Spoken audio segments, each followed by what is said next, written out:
son muchos quizá los conceptos que se nos van amontonando en la cabeza y hay que ir digeriéndolos poco a poco, pese a la ayuda de la presentación.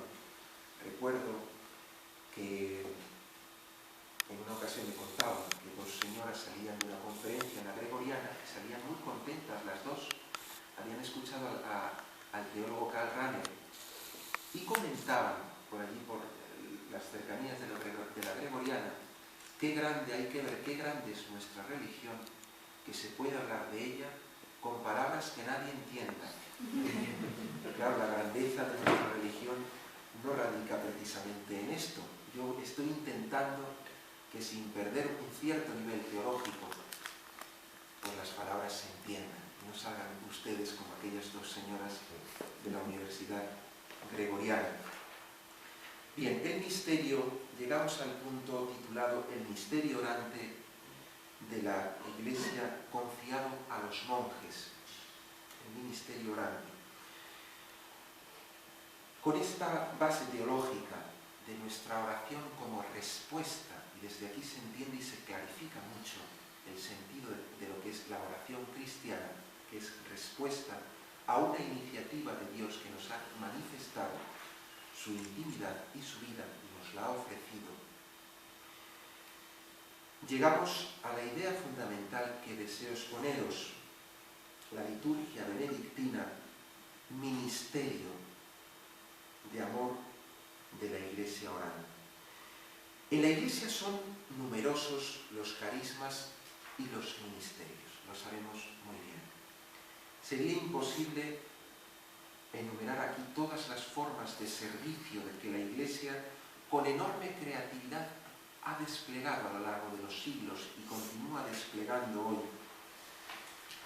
Ahora bien, a nosotros nos sucede que cuando pensamos en el servicio de la Iglesia, enseguida pensamos en la pastoral, en la predicación, en la misión, en la educación, en las distintas etapas de la vida que la Iglesia ofrece a la sociedad, en la asistencia a los pobres, a los enfermos, a los discapacitados, a los inmigrantes, a los ancianos. Sin embargo, no solo existe en la Iglesia el ministerio o el servicio de la evangelización y de la caridad.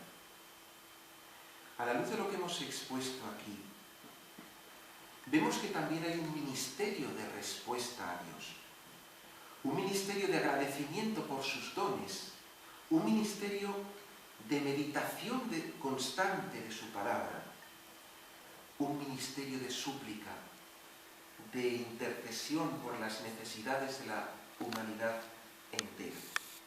Es este el servicio de amor de la Iglesia orante.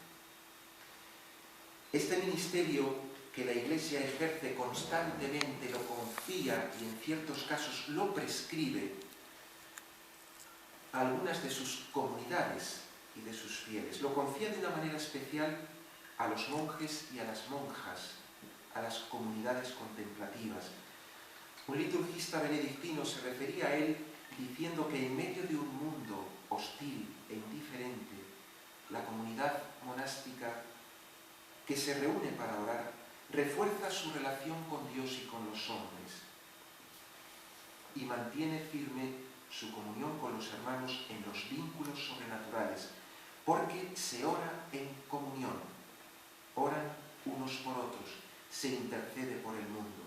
El sujeto de la oración litúrgica de los monjes es ese nosotros de la Iglesia en el que ellos se funden para encontrar la comunión con Cristo en el Espíritu. A las comunidades monásticas este ministerio las convierte en icono de la Iglesia que cree y que ora, según esa bella expresión de Pablo VI. La Iglesia que cree y que ora. Es doxología o alabanza. Es una confesión orante del misterio insondable de Dios. Es una continua intercesión por la salvación de todos. Es un ministerio necesario que no puede faltar en la Iglesia, en el Tempus Ecclesiae. Recuerdo una ocasión dando unas conferencias en Perú después de un día agotador en un seminario formador del seminario, un hombre de Dios, viendo a los seminaristas, había habido además ensayos en la catedral, estaban los pobres agotados. Y les dijo estas palabras: mirad, sé el día que habéis tenido y que estáis, pues, realmente agotados. Pero vamos a rezar vísperas, sin cantos, las vamos a rezar, porque si nosotros no rezamos, ¿quién reza en el mundo? A mí estas palabras se me quedaron grabadas y me hicieron pensar enseguida en este ministerio de amor de la Iglesia orante. Si nosotros no rezamos, ¿quién reza en el mundo? ¿Quién se dirige a Dios? ¿Quién le responde a este Dios que nos lo ha dado todo? Por medio de la oración litúrgica benedictina, jamás se interrumpe el diálogo de amor entre Dios y su pueblo. Jamás se interrumpe la comunión entre el esposo y la esposa Iglesia. Continuamente se celebra y actualiza en el tiempo la historia de la salvación.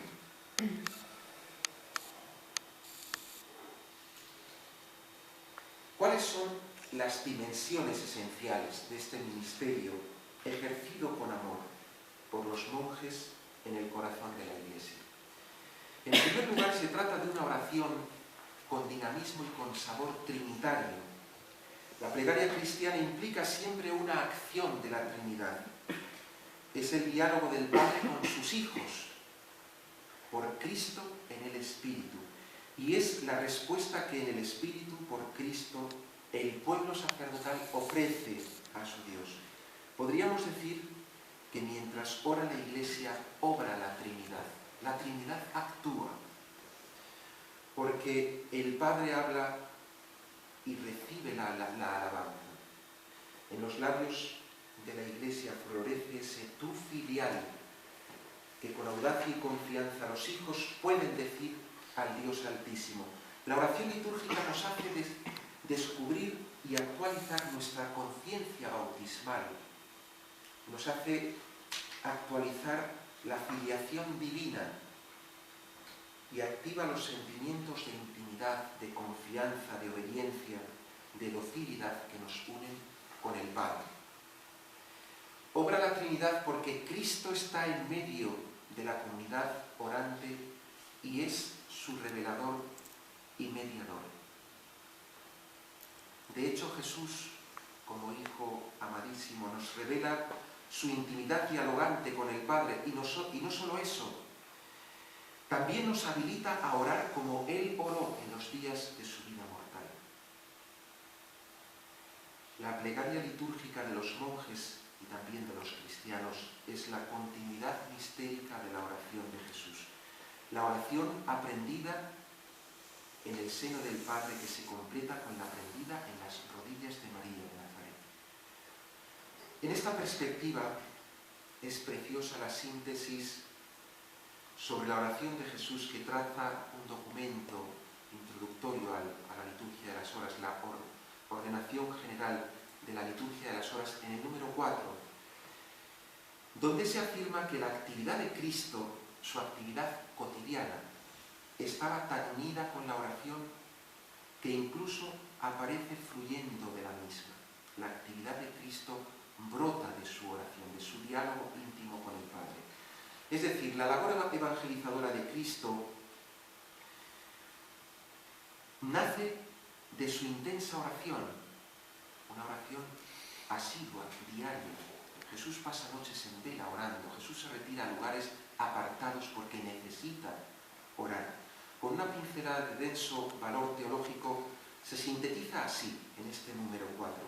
Hasta el final de su vida, el Divino Maestro mostró que era la oración lo que le animaba en su ministerio mesiánico y en el tránsito pascual. Es la oración lo que le anima. La oración estuvo en el corazón del ministerio mesiánico de Cristo y en su experiencia, en la experiencia de su ministerio pascual. La oración de la comunidad monástica es también oración del Señor.